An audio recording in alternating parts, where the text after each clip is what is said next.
Garrick Ironvale thought his granddaughter was thriving in an elite boarding school under her aunt's care. For 18 years, he sent $2 million to ensure Melissa wanted for nothing. But when his trackers found the 18-year-old sleeping on a metal cot in a state-run shelter wearing donated rags, Garrick asked one question that made Sophia's soul tremble. Where is every cent of the $2 million I sent for my blood? If you've ever wondered how greed can corrupt even family bonds, this story will chill you to the bone. This is about betrayal, stolen legacies, and an immortal grandfather's fight to reclaim the future his daughter died protecting. Before we continue, let us know in the comment section what time it is and where you are watching from. And remember to like and subscribe so you don't miss the rest of the story. Now, let's continue. Garrick Ironvale stood in the shadows of his ancestral study in the Ironvale estate, surrounded by tapestries that had witnessed 5 centuries of history. At over 500 years old, he had built a fortune worth billions through strategic investments that span generations. His influence reached into every major city across the globe, a testament to patience and immortal vision. But on this frozen December evening, none of that mattered.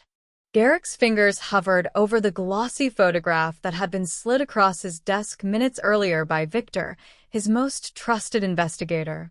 The image showed a crowded soup kitchen somewhere in the city, volunteers ladling broth into plastic bowls while a line of hollow-eyed people waited their turn. But Garrick's attention had locked onto one figure in the background, a young woman hunched over a table in the corner, her dark hair falling forward to hide her face. It wasn't her posture that stopped his breath. It wasn't even the threadbare jacket or the way she clutched a paper cup with both hands, as if afraid someone might steal it. It was the pendant. Even in the grainy photograph, even half hidden beneath the collar of her donated clothing, the silver gleamed with an unmistakable luster. Garrick would recognize it anywhere. He had commissioned it himself 19 years ago, had clasped it around his daughter Lauren's neck the day she married that human man against his counsel. The Ironvale crest, no larger than a thumbprint, wrought in ancestral silver that only their bloodline could wear without burning.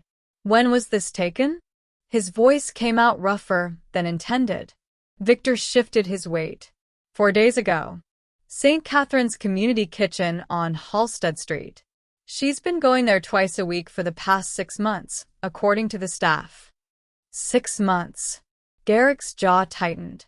While he had been reviewing quarterly reports from the trust administrator, signing off on another year of tuition payments to Ashford Academy, his granddaughter had been standing in food lines. He pulled the photograph closer, studying every detail with the precision that had kept him alive through 5 centuries. The girl's hands were raw and reddened, her nails bitten down to the quick. There was a bruise on her cheekbone, partially hidden by her hair. And those eyes, when he looked closely, he could see them staring down at the table with an expression that sent rage coursing through his ancient veins. They were Lauren's eyes, his daughter's eyes. The same defiant spark dulled by exhaustion and hunger. The boarding school? Garrick asked, though he already knew the answer. Hasn't existed for 7 years. The building was demolished in 2016, turned into a parking lot. Victor placed another folder on the desk. The bank statements show the money still being transferred monthly to an account under Sophia Martinez's name. All $2 million over 18 years, accounted for in the ledger. But none of it went to Melissa's care. Garrick stood slowly, the movement deliberate and controlled despite the fury building in his chest. He had trusted Sophia, had believed that keeping his distance, honoring the boundaries between his world and theirs, was the right choice. Had convinced himself that money would be enough to protect his blood. He had been a fool. Find her, he said quietly, still staring at the photograph. Find Melissa tonight. And find out exactly where Sophia is right now. The memory came to Garrick unbidden as he stared at the photograph, pulling him back 18 years to a spring afternoon that had changed everything. Lauren had stood in the garden of the Ironvale estate, her hand resting protectively on her swollen belly, 7 months pregnant and glowing with a happiness Garrick hadn't seen in her since childhood. But there was something else in her silver-gray eyes that day, a terrible, beautiful resolve. "I've made my decision, Father," she had said quietly. "After Melissa is born, I'm going through with a ritual." The ritual. The words hung between them like a death sentence. To surrender immortality, to sever the power that had flowed through Ironvale veins for millennia, was irreversible. She would age. She would weaken. She would die as all humans do. "You're carrying my granddaughter," Garrick had said, his voice strained. "She'll have our blood. Our legacy." "Why would you?" "Exactly, because she'll have our blood." Lauren's hand moved in slow circles over her belly. "Daniel doesn't know what I really am, and he can never know. But more than that, I want Melissa to have a choice I never had. I want her to grow up in sunlight, going to normal schools, having normal friends. When she's older, when she's ready, you can tell her about the Ironvale legacy. But her childhood should be human. You're asking me to watch you die." The words came out harsher than Garrick intended. "I'm asking you to let me live," Lauren countered. "Really live. To grow old with my husband. To be fully present for my daughter without hiding half of what I am." Months later, Garrick had stood in the shadows of the hospital room as Lauren held newborn Melissa for the first time. The baby had been perfect, 10 fingers, 10 toes, and eyes that already gleamed with that telltale Ironvale silver. The heritage was there, dormant but undeniable, flowing through her tiny veins. 2 weeks after that, Lauren had performed the ritual in the estate's oldest chamber. Garrick had watched as the silver faded from his daughter's eyes, turning to warm human brown. Watched as her skin lost its preternatural pallor. Watched as she became breakable. She had smiled at him through tears. Now Melissa can have a mother who takes her to the park in daylight. Garrick had established the trust fund immediately, $2 million to ensure that, even from a distance, even bound by the ancient laws that forbade too much involvement in human affairs, his granddaughter would never want for anything. Lauren had moved with Daniel to a modest house in the suburbs, and Garrick had kept his promise to stay away, visiting only occasionally, always careful not to disrupt the normal life his daughter had sacrificed everything to build. Then came the call on that Tuesday evening, 3 years after Melissa's birth. A car accident on a rain-slicked highway. Daniel's vehicle had veered off the road and down an embankment. Both he and Lauren died on impact, according to the police report. Lauren, who would have walked away from that crash without a scratch if she had kept her immortal strength. Lauren, who had chosen mortality for her daughter's sake and paid the ultimate price. Garrick had read the report with 5 centuries of suspicion sharpening his focus. Corroded brake lines. Sudden weather changes. An unidentified vehicle leaving the scene. Everything about it felt wrong. But before he could investigate, Sophia Martinez had appeared at his estate, her face pale with grief, clutching guardianship documents. "I'm Daniel's sister. I'm all Melissa has left," Sophia had said, her voice breaking. "Lauren told me once that she wanted Melissa raised away from the darker parts of your world. Let me honor my brother's memory. Let me give her the normal childhood Lauren died trying to protect." The words had struck deep. Lauren had sacrificed her immortality for normalcy, for safety, for a human life for her daughter. So Garrick had signed the custody papers, had arranged for monthly transfers from the trust fund directly to Sophia's account, funds explicitly designated for Melissa's elite education, her health, her every need. Had stepped back into the shadows, believing he was honoring his daughter's final wish. He had told himself the distance was necessary. That money would be enough. Now, 18 years later, staring at the photograph of Melissa in a soup kitchen wearing donated rags, he finally understood the devastating truth. Lauren had given up immortality to protect their bloodline's future, and he had failed to safeguard the only thing she left behind. The shelter smelled of industrial disinfectant and desperation. Garrick moved through the entrance like a shadow given form, his black velvet coat drawing stares from the handful of residents scattered across the common room. A television mounted in the corner droned the evening news. Someone coughed wetly in the back hallway. Victor had given him the address an hour ago. Northside Emergency Housing. Capacity for 80. Currently sheltering 63, including one Melissa Martinez, who had checked in 6 months prior with nothing but the clothes on her back and a battered backpack. Garrick's eyes adjusted to the fluorescent lighting as he scanned the rows of metal bunk beds visible through the open dormitory door. His senses, dulled by decades of deliberate restraint, still carried enough preternatural sharpness to pick out individual heartbeats in the building. 74 people, staff and residents combined. One of those heartbeats called to him with an unmistakable pull. Ironvale blood recognized Ironvale blood, even after 18 years of separation. He found her in the women's dormitory, sitting on a lower bunk pushed against the far wall. Her dark hair hung in a loose braid over one shoulder, and she wore the same gray hoodie from the soup kitchen photograph, though it looked even more threadbare in person. The backpack Victor had mentioned sat clutched against her chest like a shield. She looked up as his footsteps approached, and Garrick felt something crack in his chest.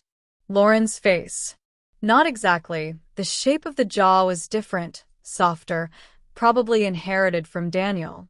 But the eyes, even without their silver gleam, held that same fierce intelligence. The same stubborn set to her mouth. His granddaughter. Living in a room that housed 16 other women, sleeping on a cot with a mattress so thin he could see the metal frame through it. "Can I help you?" Her voice came out wary, defensive. She pulled the backpack tighter. Garrick realized he'd been staring. He also realized how he must look to her, a man in a coat worth more than everything in this building combined, platinum hair catching the harsh light, appearing in a women's shelter without warning or explanation. Melissa Martinez? He kept his voice gentle, though fury still simmered beneath the surface. Not at her. Never at her. Her eyes narrowed. "Who's asking?" "My name is Garrick Ironvale." He watched her face carefully for any flicker of recognition. There was none. "I believe we need to talk about your living situation." Something shifted in her expression, fear mixed with a bitter kind of resignation. "If this is about the shelter stay limits, I'm working on it. I've got job applications out, I just need a little more." "This isn't about shelter regulations." Garrick pulled a folder from inside his coat, the same one Victor had compiled. Bank statements. Transfer records. 18 years of documentation. "This is about $2 million that was supposed to ensure you never spent a single night in a place like this." Melissa's face went pale. "I don't know what you're talking about." "I think you do." He took a careful step closer, watching as she tensed like a cornered animal. It hurt something deep in him to see her so frightened. "Tell me, Melissa, what has your Aunt Sophia told you about your mother's family?" The backpack slipped slightly in her grip. "My mother didn't have family. Sophia said that she came from bad people. Dangerous people who didn't want me." "And you believed her?" "I was 3 when my parents died." Melissa's voice cracked. What else was I supposed to believe? The sound of heels on linoleum echoed from the hallway behind them. Garrick didn't need to turn around to know who had just entered the shelter. Victor had made the call 20 minutes ago, telling Sophia Martinez exactly where to find them. Sophia Martinez had not expected to find the shelter's common room occupied by a figure from her nightmares. She had come to deliver her monthly performance, the concerned aunt checking in on her troubled niece, reminding the staff what a burden poor Melissa had become, how she'd tried everything to help the girl, but some people just couldn't be saved. It was a routine she'd perfected over the past 6 months, ensuring that if anyone ever asked questions, they'd remember Sophia as the long-suffering family member who'd done her best. But the man standing beside Melissa's bunk bed made the practiced words die in her throat. Garrick Ironvale looked exactly as he had 15 years ago. Not a line on his pale face. Not a strand of gray in that platinum hair. The same unsettling stillness that had always made her skin crawl, like looking at a predator carved from marble. He shouldn't be here. He had never checked. Never visited. Never questioned the quarterly reports she'd sent through her lawyer, reports full of fabricated tuition payments and boarding school updates that he'd accepted without a single follow-up call. Step away from her. Sophia forced authority into her voice, though her hands trembled as she clutched her designer handbag. Right now, or I'm calling the police. Garrick turned to face her fully, and Sophia saw something in his eyes that made her blood run cold. Not anger. Anger would have been preferable. This was something ancient and patient and absolutely certain. "Hello, Sophia," he said quietly. "I believe we have some accounting to discuss.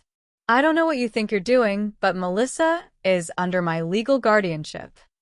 She turned 18 4 months ago." Garrick's voice cut through her bluster like a blade. "Your guardianship ended the day she became an adult, which, coincidentally, was the same day you evicted her from your home and cut off all contact." Sophia's mouth opened, then closed. Behind Garrick, Melissa had gone very still, her eyes darting between them like she was watching a collision happen in slow motion. "That's not." She chose to leave. "I offered her a place, but she was ungrateful, difficult. You told the shelter staff she'd been a runaway for years." Garrick pulled a sheet of paper from his folder. "Your exact words to the intake coordinator were, 'I've tried everything, but my niece has addiction issues I can no longer enable.' Would you like to explain why you felt the need to lie about your own niece's character?" The blood drained from Sophia's face. "I was trying to help her get services. You were ensuring she'd be seen as unreliable, as a lost cause." Garrick took a step forward. "Tell me, Sophia, in the 18 years since I entrusted Melissa to your care, how much of the trust fund did you actually spend on her education?" Sophia's fingers tightened on her handbag. "I don't have to answer to you. I kept detailed records. Everything was documented." Ashford Academy. Garrick's voice remained dangerously calm. "The elite boarding school where Melissa has supposedly been enrolled for the past decade. Would you like to know what my investigators found when they visited the address?" Silence. "A parking lot," Garrick continued. "The school was demolished in 2016. 7 years ago. Yet I've been paying tuition to an account in your name every semester without fail. There were complications, transfers to other schools. $2 million, Sophia." Now the anger bled through, cold and lethal. $2 million transferred into accounts you controlled. Money designated explicitly for Melissa's care, her education, her future. And I find my granddaughter sleeping in a homeless shelter, wearing donated clothes. The word granddaughter hit the room like a thunderclap. Melissa made a small, choked sound. Sophia's face went from pale to gray. "That's impossible," Sophia whispered. "Lauren said you were. She never said." "Where's the money, Sophia?" Garrick held out the folder, and Sophia saw her entire life laid bare in those documents. Bank transfers, property purchases, the villa in Barcelona, the condo in Miami. Every luxury she'd bought with Melissa's inheritance while letting Daniel's daughter believe she had nothing. "Where?" Garrick repeated, his voice dropping to something that barely sounded human. is every cent of the $2 million I sent for my blood? Melissa's voice came from behind them, small and brittle as cracked glass. You're lying. Garrick turned to find his granddaughter standing now. The backpack dropped to the floor, her whole body rigid with something between terror and desperate hope. Melissa, he started, but she cut him off. Sophia told me the truth years ago. My mother was involved with dangerous people. Bad people who did something to my father, and when they both died, those same people wanted nothing to do with me. Her words came faster, like a recitation she'd repeated to herself 1,000 times.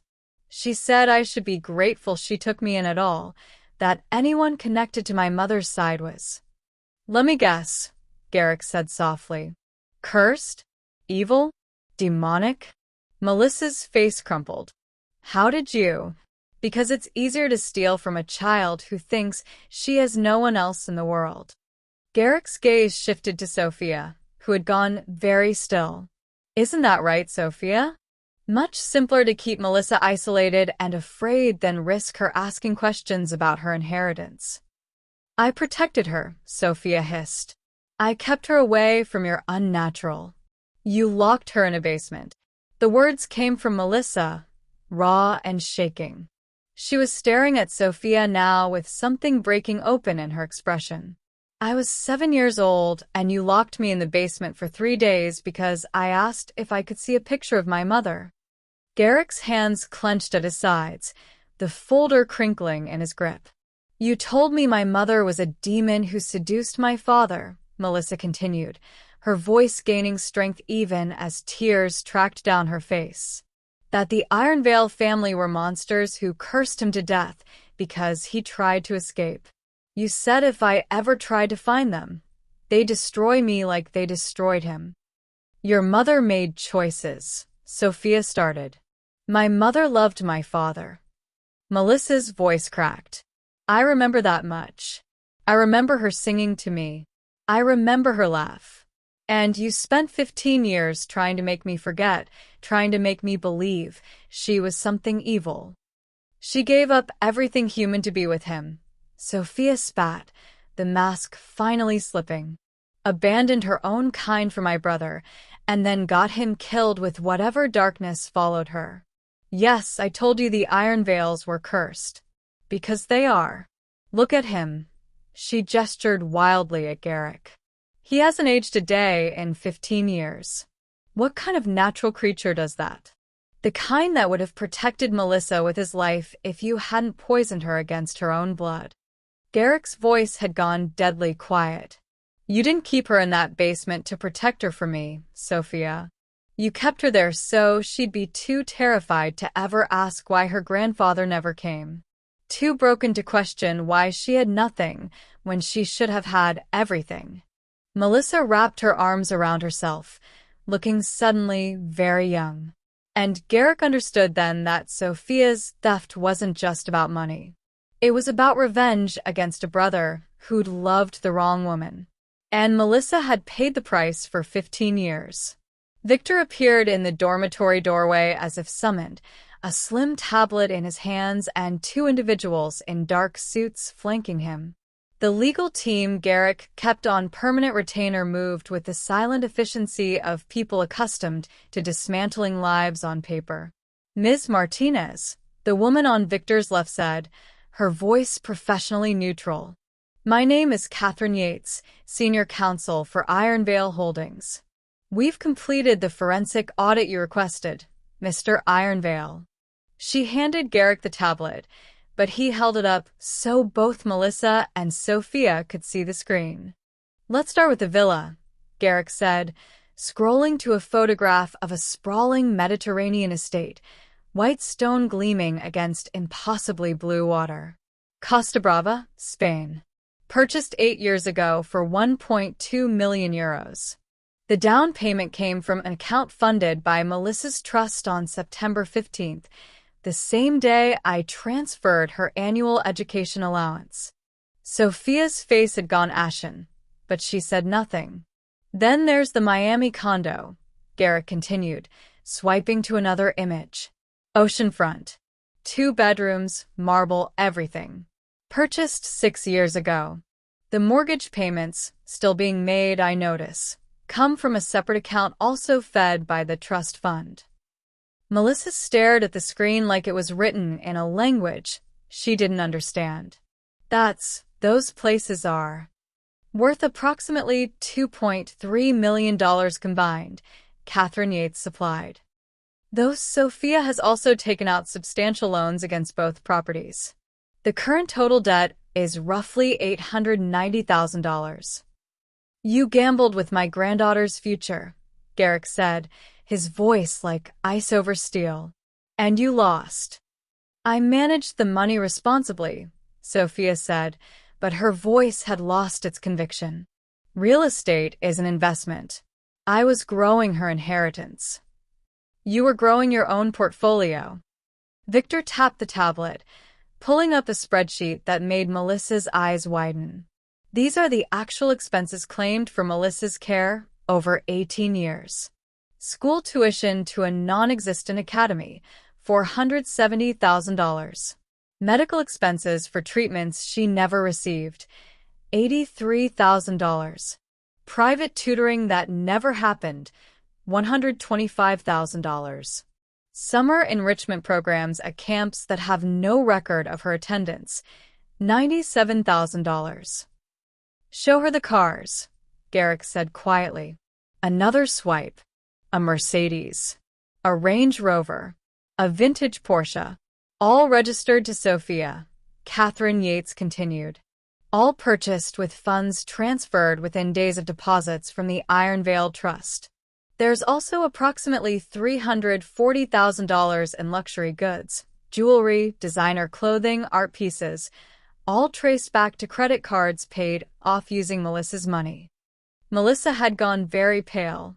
While I was sleeping in your basement, you were buying sports cars.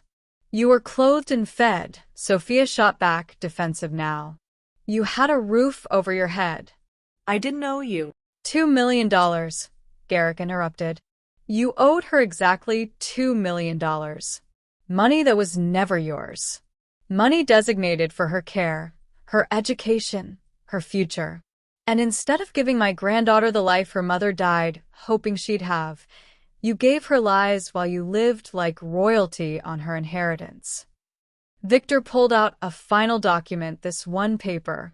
We've also identified 17 separate instances of forged documentation, school reports, medical records, even photographs you claimed were of Melissa at various academic achievements. All fabricated. Sophia's designer handbag slipped from her fingers and hit the floor with a heavy thud. That's fraud, Catherine Yates said simply. And embezzlement. We'll be filing charges within the hour. The police arrived within 15 minutes, but by then, Garrick had already made 7 phone calls that would dismantle Sophia's life more thoroughly than any court sentence ever could. The first call went to his contact at the Spanish property registry. By the time the officers were taking Sophia's statement in the shelter's cramped office, the villa in Costa Brava had been flagged for immediate seizure pending investigation of fraudulent purchase. The locks would be changed by morning. The second and third calls targeted her financial infrastructure. Credit lines frozen. Bank accounts locked pending audit. The Range Rover she'd driven to the shelter tonight would be towed within the hour, along with the Mercedes and Porsche currently sitting in her garage across town. Garrick watched through the office window as Sophia gestured frantically, her voice rising in pitch as she tried to explain to the detective that there had been a misunderstanding, that the money had been legitimately hers to manage, that Garrick Ironvale was a dangerous man with unnatural influence who couldn't be trusted. The detective, a weathered woman in her 50s, simply nodded and took notes. Mr. Ironvale, Catherine Yates approached with another tablet. The Miami Property Management has confirmed cooperation. They're beginning eviction proceedings for the tenants Sophia placed there. The rental income she's been collecting will be redirected to a recovery account for Melissa. Garrick nodded, making his fourth call. This one went to the board of the Westbridge Country Club, where Sophia had been a member for 6 years, membership paid for, naturally, with Melissa's money. He spoke quietly, precisely, and by the time he ended the call, Sophia's name had been struck from their registry. The same would happen at the Yacht Club, the Art Foundation, and every other institution where she bought prestige with stolen funds. Melissa stood beside him, silent and pale, watching her aunt's world collapse in real time. She'd barely spoken since the legal team arrived, as if the enormity of what had been stolen from her was still too large to process. "She's going to jail?" Melissa's voice came out small. "Yes," Garrick said simply. "For a very long time, if justice is served properly." "And the money? Can you get it back?" "Not all of it. She's spent nearly $1.4 million between the properties, cars, and lifestyle expenses. But the assets we can liquidate will be returned to you, along with appropriate damages." He glanced at Catherine, who nodded confirmation. "Conservative estimate, we'll recover approximately $1.2 million in liquidated assets," Catherine said. "Plus we're pursuing civil damages for the remainder. You'll never have to sleep in a place like this again, Melissa." Through the window, Garrick watched as the detective placed handcuffs on Sophia's wrists. Her face had gone blotchy with tears, mascara tracking down her cheeks as she pleaded with the officers. She looked nothing like the composed woman who'd walked into the shelter 30 minutes ago, designer coat perfectly pressed, ready to deliver another performance of charitable concern. But Garrick's fifth call had been to the district attorney, someone who owed the Ironvale family more favors than she could count. The charges would stick. The prosecution would be airtight. His sixth call went to a journalist at the city's largest newspaper. By tomorrow morning, Sophia's arrest would be front-page news. Society woman arrested for embezzling niece's $2 million trust fund. The story would include photographs of the villa, the cars, and a particularly damning image of the shelter where Melissa had been living. Every circle Sophia had fought to enter with Melissa's stolen money would close against her permanently. The seventh call had been the most satisfying. Garrick's contact at Immigration Services in Spain was already reviewing Sophia's visa status. The villa hadn't just been purchased fraudulently, she'd obtained residency through financial misrepresentation. That carried its own set of consequences, including potential extradition issues that would complicate any attempt to flee. "Mr. Ironvale?" One of the officers approached, a younger man with cautious eyes. "We'll need Ms. Martinez to come to the station for her formal statement. And we'd like one from you as well, regarding the trust fund establishment." "Of course. My legal team will coordinate everything you need." Garrick handed the officer Catherine's card. "We have 18 years of documentation ready for your review." Through the window, Sophia was being led toward the police car, her wrists bound behind her back. She turned at the last moment, her eyes finding Melissa through the glass. There was no remorse in that gaze, only fury at being caught. Melissa didn't look away. She watched as her aunt was placed in the back of the patrol car, watched as the vehicle pulled away from the shelter with its lights flashing red and blue against the winter darkness. "She never loved me, did she?" Melissa's voice was barely a whisper. Garrick chose his words carefully. "She loved what your existence allowed her to take. That's not the same thing." "My mother loved me." "Your mother loved you more than her own immortality," Garrick said quietly. "Everything she gave up, so you could have the life Sophia stole from you." Melissa finally turned to look at him, really look at him for the first time since he'd revealed who he was. "What happens now?" Garrick met his granddaughter's eyes, seeing Lauren's strength beneath the exhaustion and fear. "Now," he said, "I take you home." The Ironvale estate rose from the landscape like something out of a forgotten era, all stone and iron gates and windows that gleamed like watchful eyes in the pre-dawn darkness. Melissa pressed her face against a car window as Victor's vehicle wound up the long driveway, her backpack clutched in her lap like she still didn't quite believe she was allowed to be here. Garrick watched her take in the ancestral home, the place her mother had grown up, had walked away from, had died trying to give Melissa the freedom to choose. "It's huge," Melissa whispered. "It's yours," Garrick replied. "As much as it's mine. Iron Vale blood has lived within these walls for 5 centuries. The car stopped at the main entrance, where staff waited to receive them. But Garrick dismissed them with a subtle gesture. This moment needed to be private, needed to be just the two of them crossing this threshold together. He led Melissa through halls lined with portraits and tapestries, watching as she stared at faces that shared her features, the shape of her eyes, the set of her jaw, the defiant tilt of her chin that seemed to run in their bloodline like silver through stone. "Is that her?" Melissa stopped in front of a portrait near the grand staircase.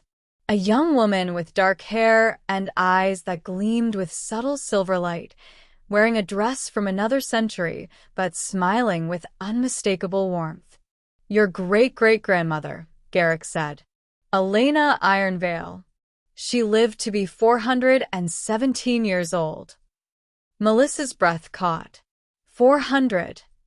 "We aged differently. Or we did, before your mother made her choice." He guided her up the stairs, toward the eastern wing where Lauren's chambers had been preserved exactly as she'd left them. "Sophia told you we were cursed. She told you your mother was something evil. She said Mom seduced my father with dark magic, that the Ironvale family killed him for trying to escape." Garrick opened the door to Lauren's room, and Melissa stepped inside like she was entering a shrine. The space still held traces of his daughter, books on the shelves, a hairbrush on the vanity, photographs covering one entire wall. Photographs of Lauren and Daniel. Lauren pregnant, glowing with happiness. Lauren holding newborn Melissa, her eyes brown instead of silver, but still radiant with joy.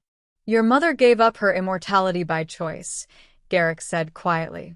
"There was no seduction, no curse, no dark magic. She fell in love with a good man who taught literature to high school students and made her laugh. And when she became pregnant with you, she made the hardest decision of her life." He picked up a leather journal from the bedside table, one he'd read 1,000 times in the years since Lauren's death. "She wrote this the week before you were born. Would you like to hear it?"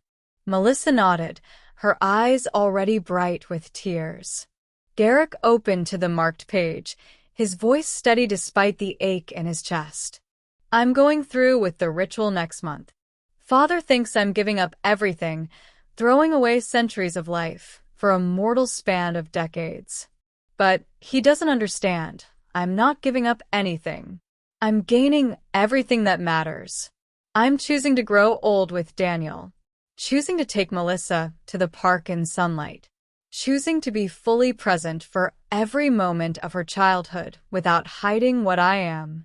She'll have vampire blood, Father's legacy running through her veins. But she'll also have a choice I never had, the choice to live in both worlds or neither, or something entirely new. That's not a curse. That's the greatest gift I can give her." Melissa's hand trembled as she reached for the journal. "She wanted me to have a choice. She wanted you to have everything," Garrick said. "And Sophia took that from you.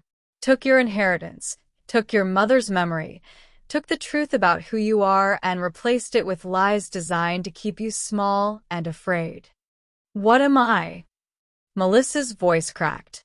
"If Mom gave up being vampire and Dad was human, what does that make me?" "You're Ironvale," Garrick said simply. "The heritage doesn't disappear just because your mother chose mortality. It sleeps in your blood, dormant but present. You won't live 400 years like Elena, but you're stronger than normal humans, heal faster, sense things others can't. And more importantly, he gestured to the room, to the portraits, to the vast estate beyond. You're the heir to 5 centuries of legacy. Not cursed, not demonic, powerful. Melissa looked down at the journal, at her mother's handwriting flowing across the page. Sophia said I should be ashamed of this, she whispered. Sophia said a lot of things that kept you from knowing your worth. Garrick placed a hand on her shoulder, careful and gentle. Being different isn't something to fear, Melissa. It's something to claim. 6 months had changed everything. Melissa stood on the balcony of the Iron Veil Foundation's headquarters, watching the sun set over the city's skyline. The building wasn't as tall as some of the surrounding towers, but it didn't need to be. What mattered was what happened inside. The legal aid clinic on the 3rd floor, the emergency housing assistance program on the 4th, the therapy services that ran from dawn until well past dark. What mattered were the children who no longer had to sleep in shelters because someone in their family had chosen greed over love.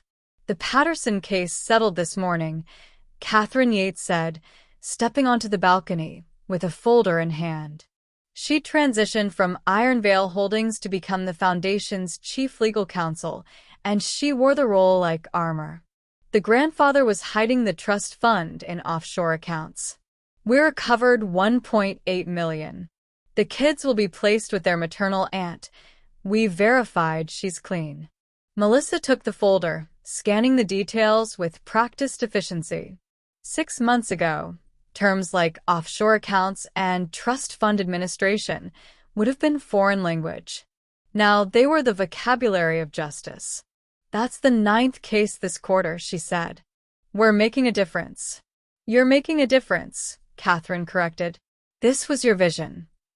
It had started small, just Melissa and the $1.2 million recovered from Sophia's liquidated assets, sitting in Garrick's study trying to figure out what to do with money that felt too heavy with grief and anger to simply spend on herself. She'd thought about the other girls in the shelter, the ones with stories that echoed her own. Families that had stolen from them. Systems that had failed them.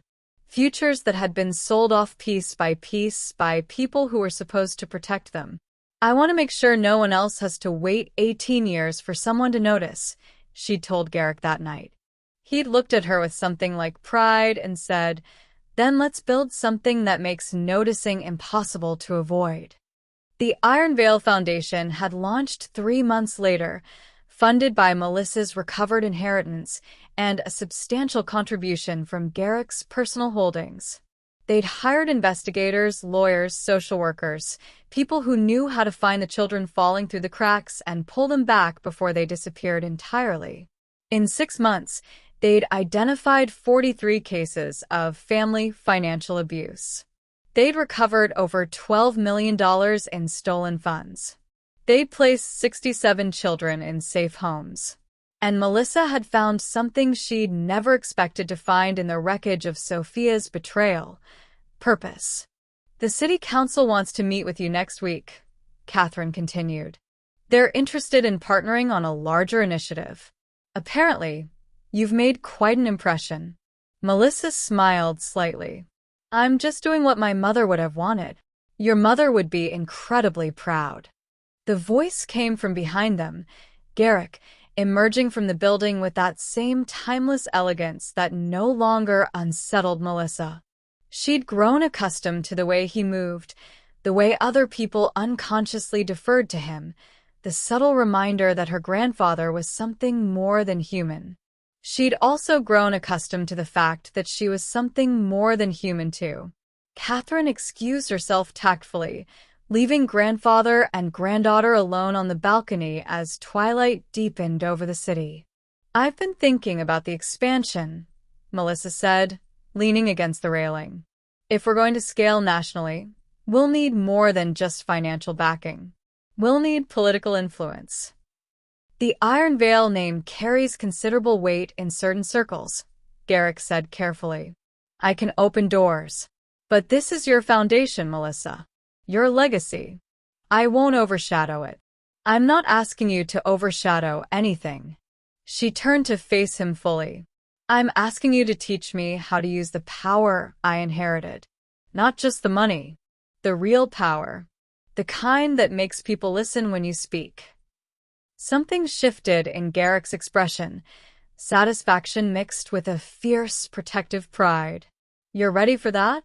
6 months ago, I was sleeping on a metal cot and eating from food banks.